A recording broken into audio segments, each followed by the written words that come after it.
চীনা অত্যাধুনিক যুদ্ধবিমান ক্রয়ের সম্ভাবনা, বাংলাদেশে ইতিবাচক প্রতিক্রিয়া।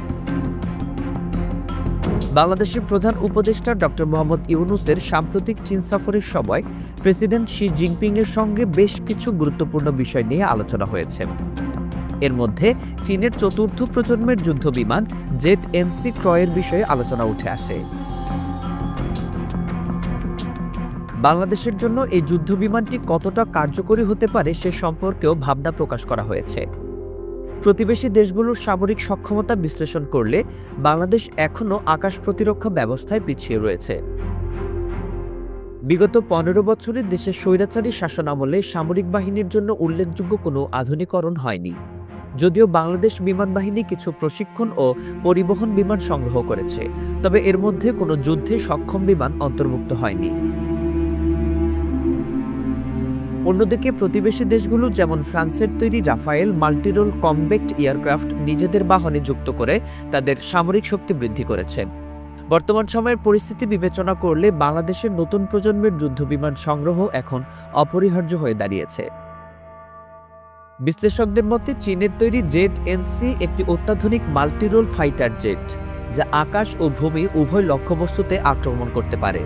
ইতিমধ্যে পাকিস্তান এই যুদ্ধবিমানটি তাদের বাহনে যুক্ত করেছে।